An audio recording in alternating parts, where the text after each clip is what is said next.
Jalaa jireenyaa How to Win Friends and Influence People. Dale Carnegien barreessee hin seenee makuraa akka hiiketti. Kutaa lammaffaa Iccitii guddicha namoota amansiisuu.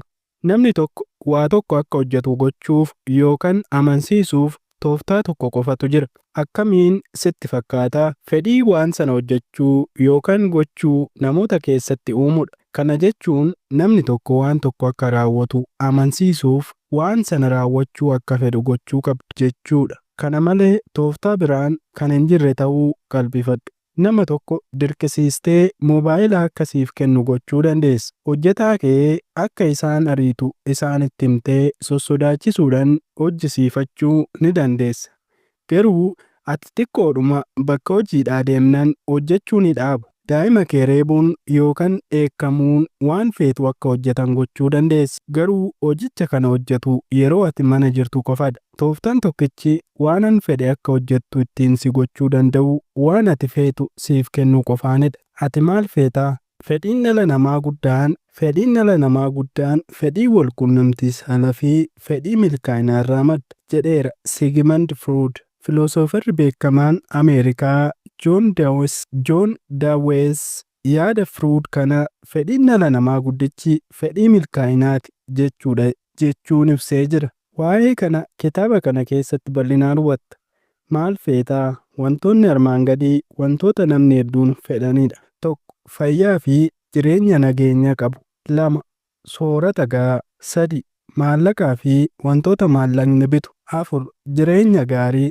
5. Fedhii quunnamtii saalaa guuttachuu. 6. Hirriiba gaarii. 7. Ijoolleen ofii nagaa qabaachuu. 8. Fedhii bakka guddaa ga'uu yookaan milkaa'uu. Lakkoofsa tokkorraa kan hafe fedhiileen armaan olii hundinuu guutamuu ni danda'u. Lincoln yeroo tokko namni hundumtuu galata ni fedha jedhee ture. William James immoo fedhii guddaan dhala namaa jaallatamuu jedhee ture. Kun waan dhalli namaa marti beela'uudha. Namoonni muraasni beela kana ba'an namoota biroo harkisanii keessa galfatu. Fedhiin bakka guddaa ga'uu yookaan milkaa'uu wanta dhala namaa bineensota irraa adda baasudha. Ooyiruu qonnaa Miizuurii keessa hojjechaa yeroon turetti abbaa koo waliin booyyee fi fardeen addi isaanii booqaa horsiifna turre. Giddugaleessa lixaa agarsiisi bineeldotaa waan jiruuf booyyee fi fardeen keenya geessinee agarsiisaa turre. Agarsiisa kana irratti badhaasa meedaaliyaa injifanneerra. Abbaan koo meedaaliyaa kana limmoodhaan qooma isaa irratti laphee isaa irratti hidhatee deema. Yeroo daawwattoonni keenya dhufan barcuma irraa bu'ee itti agarsiisa. Booyyeewwan badhaasa badhaafaman dantaa irraa hin qaban. Abbaan koo garuu bakka guddaa kenneef. Badhaasichi miira gati qabeessummaa isaaf kenne.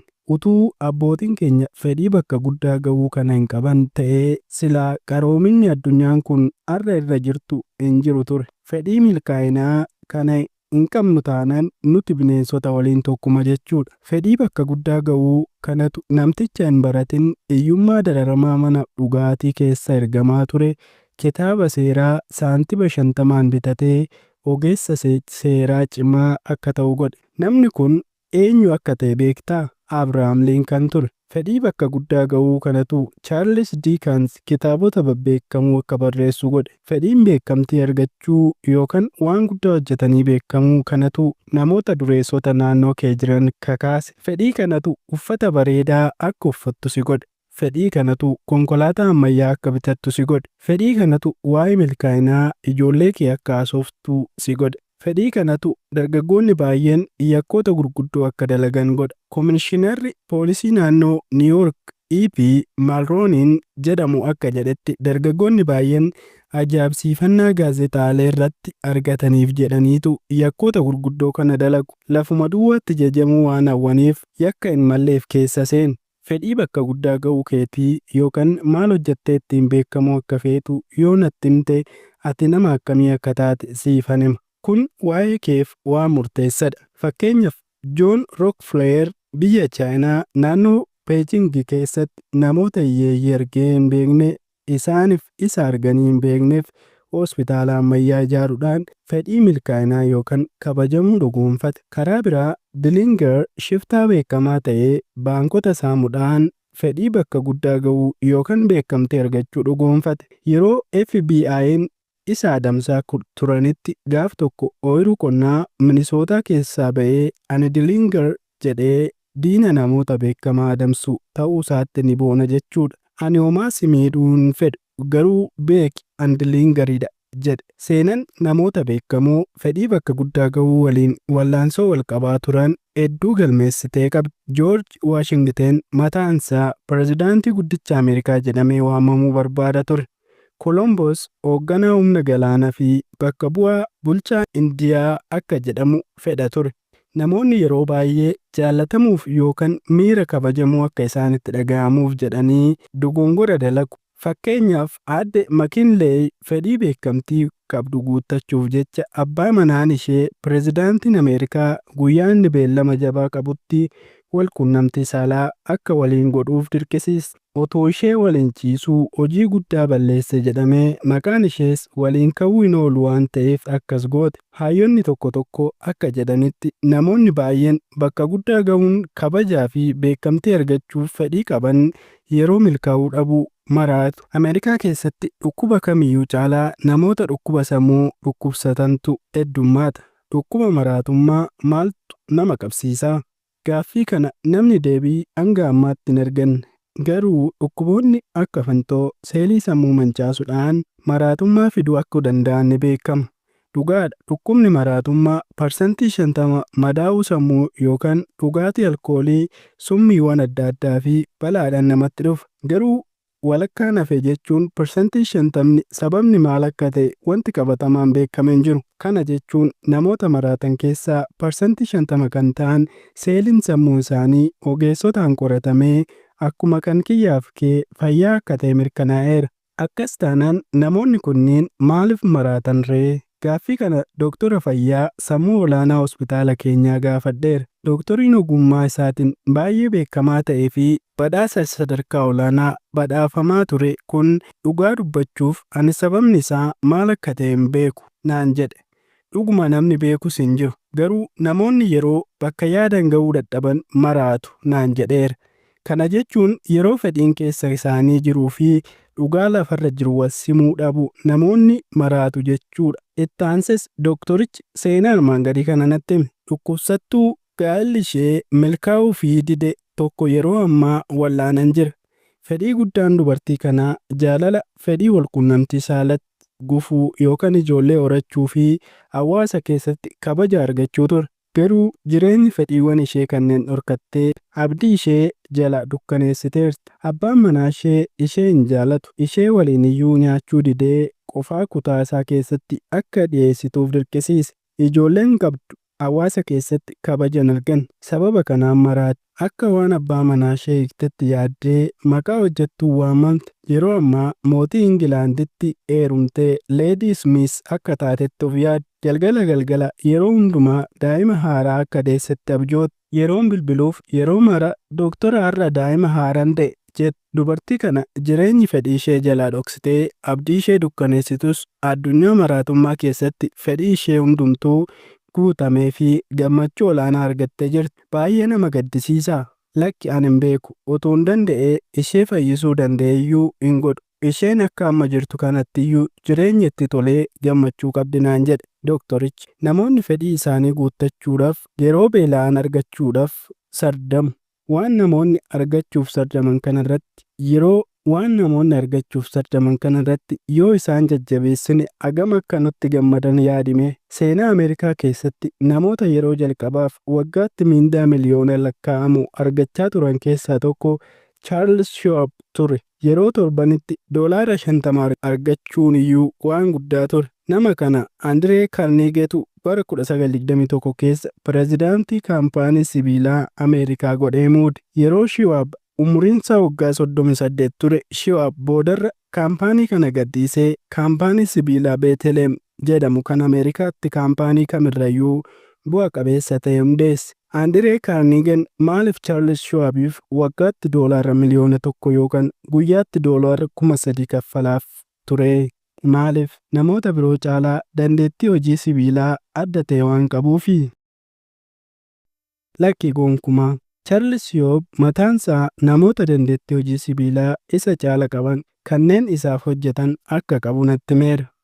Shiwaab dandeettii namoota amansiisuu fi waliigaluu olaanaa waan qabuuf mindaan kun kanfalamaafii ture. Anis akkamiin kana gochuu akkan godhu gaafannaan iccitii dandeettii isaatii natti hime. Jechoonni afaan isaa keessaa ba'an kunniin jechoota dinqisiisoo mana suuqii, waajjiraaf manneetii barnootaa kamiinuu keessatti fannifamuu qabanidha. Daa'imman qubee laatinii sammuutti qabachuuf yeroo gubuu dhiisanii jecha kana yeroo mara qalbifachuu qabanidha. Jechoonni isaa jechoota shakkii malee jireenya koo fi kee jijjiiruu danda'anidha. Dandeettiin koo fedhii namootaa dadammaqsuudha. Namni kamiyyuu fedhiinsaa guddaa jajamuu fi jajjabeeffamuudha. Ceephoo qaama olaanaa caalaa wanti haamilee namootaa ajjeesu hin jiru. Ani gonkumaa nama hin ceepha'u. Hojii keessatti onnachiiftuu hojjetaaf kennutti baay'ee namana. Namoota badhaasuun baay'ee na gammachiisa. Dogongora barbaaduu garuu baay'een jibba. Wanti tokko natti tollaan badhaasuuf of hin qusadhu naan jedhe Shiwaab. Kun wanta Shiwaab namoota kana caalatti galii baay'ee guddaa ta'e akka argatu isa godhedha. Garuu namoonni baay'een faallaa Shiwaab kana godhu. Yoo waan akka isaanitti tolu argan namoota isaanii gaditti sagalee dheekkamsaa ol fuudhaniitti yoo waan isaan fedhan ta'e immoo homaa hin dubbatan. Al tokko qofaa waan badaa hojjedheen bara baraan waa'eedhuma waan badaa sanaa dhaga'aaf. Yeroo lama waan gaarii hojjedhee garuu waa'ee gaarummaa koo si'a tokkollee hin dhageenye. Turtii bal'aa jireenya keessatti dabarseen namoota gurguddoo addunyaa kanaa waliin yeroon wal argaa turetti wanti ani qalbifadhe namni kamiyyuu amalchiifamuu yoo ta'e malee ceephoodhaan milkaa'uu akka hin dandeenyedha jedheera Shiwaab. Milkaa'ina Dale Carnegieef kanatu sababa ta'e. Inni hojjettoota isaa ifatti dhoksaattis ni badhaasa ture. Dale Carnegien hojjettoota isaa siidaa awwaala isaa irratti illee badhaasuu ni barbaada ture. Siidaa awwaala isaa irratti illee ergaan armaan gadii akka katabamuuf Carnegien yaada kennee ture jedhama. Namni nama isa waliin jiru waliin akkamiin akka jiraatu beeku eenyurrayyuu jabaadha. Iccitiin dandeettii namootaan waliigaluu fi amansiisuu ajaa'ibsiifamuu kan biraan kan John Rockefeller ture. Fakkeenyaaf shariikni hojii isaatti Edward T. Bedford jedhamu bittaa badaadhaan dhaabbata tokko Ameerikaa kibbaa keessaa doolaara miliyoonaan lakkaa'amu bitee akka kassaran godhee ture. Rockefeller nama kana hin ceephaan. Bedford waan isarraa eeggamu akka godhe waan hubateef dhiise. Hojii inni duraan hojjeteera doolaara miliyoona 60 waan argataniif ni badhaase. Yeroo baay'ee nuti dogoggora xiqqoo namni hojjete malee waan gaarii guddaa namni sun hojjete irratti hin xiyyeeffanne. Seenaa dhugaa ta'uu isaa amanuu waan hin dadhabe tokkoon of harkaa qaba. Garuu dhugaa fakkaata. Kanaaf irra deebi'een sitti hima.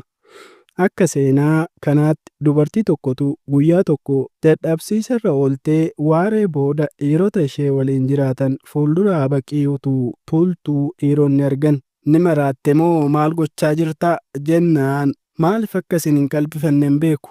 Waggoota 20 darbaniif nyaata isiniif hojjechaan yeroon turetti jecha tokkollee isinirraa dhaga'ee hin beeku. Mee isinan gaafadha galabaa nyaachaa turtanii jettee deebisteef. Dubartoonni baay'een maaliif abbaa manaa isaanii dhiisanii badu jettee yaadda.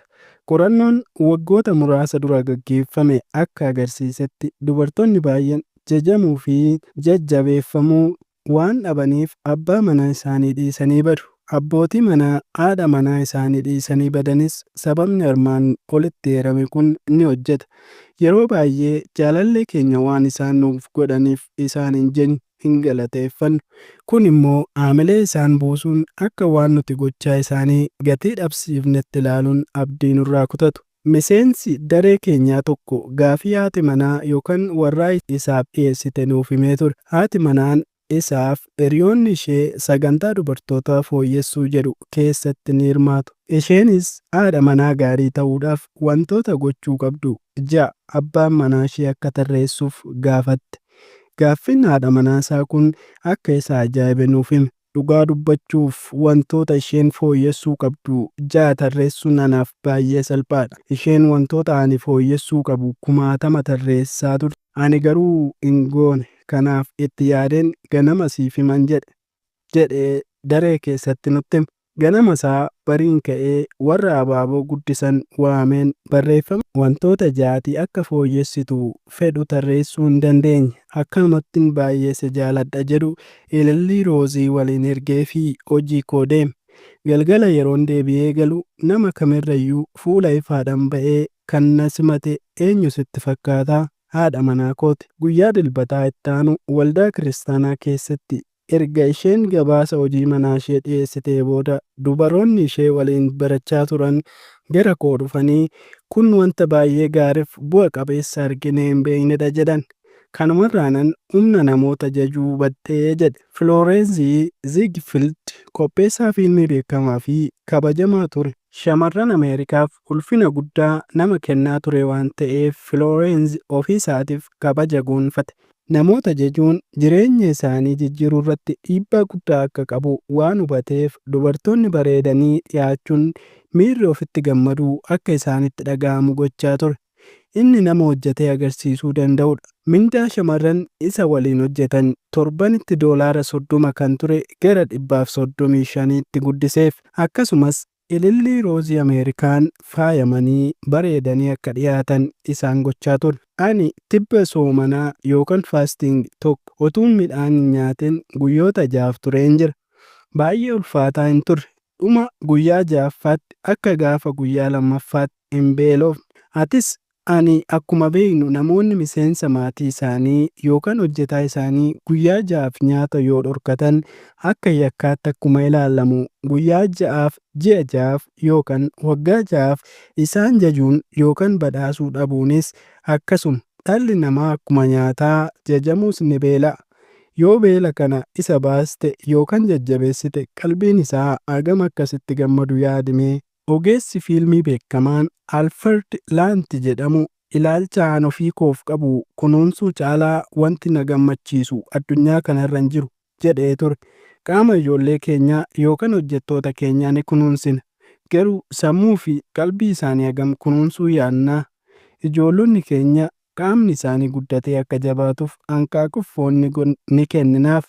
Garuu jecha dinqisiifannaa kan akka muuziqaa bareedaa miira isaanii waggaa dheeraaf bohaarsuu ni dhorkan. Paawul Arveey tamsaasa raadiyoo isaa keessatti namoota jajuun jireenya isaanii jijjiiruu akka danda'u himeera. Akka inni tibba tokko dubbatetti barsiistuun tokko waggoota muraasa dura meeshaa kompiitaraa daree keessatti bade barbaaduu akka gargaaruuf Istiif Mooreesiin gaafatte. Agartee barsiistuun sun onnachiistuu namni kamiyyuu isaaf kennee hin beekne kenniteef.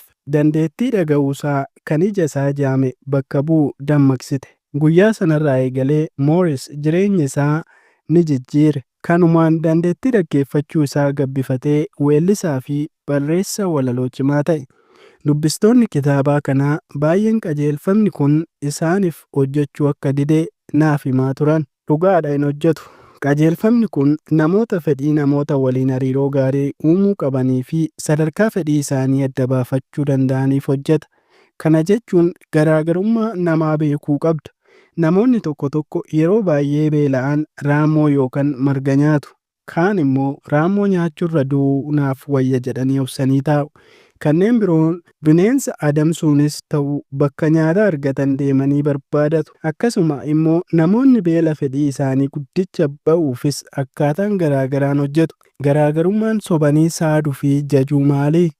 Sobanii saaduun sobanii fakkeessu yoo ta'u, jajuun garuu dhugaan garaa irraa maddedha. Sobanii nama saaduun adeemsa yeroo dheeraa booda nama sana waliin walitti nu buusa. Yeroo dhiyoo dura magaalaa Meeksikoo keessatti haasaa goota Meeksikoo Jeneraal Alvaaroo Obiraagoon godhan dhaga'een ture. Hiriyoota kee warra sobanii si saadan sodaadhu malee diinota kee warra kallattiin si miidhan hin sodaatin jedhe. Mootichi Joorji shanaffaan jechamoota kutaa qo'annoo isaa keenyaa maasaraa Beekingaham keessatti fannifamanii jiran 6 qaba ture. Beekingaham maasaraa mootota Ingiliziiti. Jechamoota kanneen keessaa tokko kennaa yookaan badhaasa rakasaa naaf hin kennin jedha. Badhaasa rakasaa jechuun isa faayidaaf jecha nan badhaasinaa jechuu isaaniiti. Nama tokko gammachiisuuf jettees waan inni hin qabne ittiin kuulin. waanuma keessa kee jiru dhugaa beektu dubbattu. Namni kamiyyuu parsantii 95 waa'ee ofii isaatii qofa yaada. Garuu yeroo muraasafis ta'ee waa'ee gaarummaa yookaan milkaa'ina namoota biroos yaaduun namoonni milkaa'ina keenyaaf akka yaadan waan godhuuf adeemsa keessa yaada fi ilaalcha keenya akka fudhatan goona jechuudha. Jireenya keenya guyyaa guyyaa keessatti wanti guddaan nuti yeroo baay'ee dagannu walii keenya jajuudha. Ijoolleen keenya yeroo isaan waan gaarii hojjetan isaan hin badhaafnu yookaan hin jajnu. Badhaasa yookaan jajuu maatii caalaa wanti ijoollee gammachiisu hin jiru. Yeroo tajaajilli nama tokkoo yookaan dhaabbata tokkoo si gammachiisu tajaajila isaa haala gaarii ta'uun itti himi. Hariiroo namoota waliin qabdu keessatti dhalli namaa uumamaan jajamuu akka dheebotu hin dagatin. Kun seera uumaa dhala namaati. Namoota waliin erga dabarsitee booda turtii isaanii waliin akka si gammachiisetti isaan galateeffadhu. Lammaffaa deebitanii yeroo wal argitan haala gaariin akka si simatan godha. Paameelaa Daanaan hojjetaa baay'ee dadhabaa ga'umsa hin qabne tokko qabdi ture. Hojjettoonni biroonis yeroo hojjetan kun hojii duubatti harkisuu Paameelaa himu. Hojjetichis ni ga'isa ture. Paameelaan kasaartus hojjetaa kana onnachiisuun hojii gaarii akka hojjetu gochuu irratti xiyyeeffatte malee hojjeticha ceepha'uu fi adabuu irratti hin xiyyeeffanne. Hojjetaan kun yeroo tokko tokko hojii gaarii waan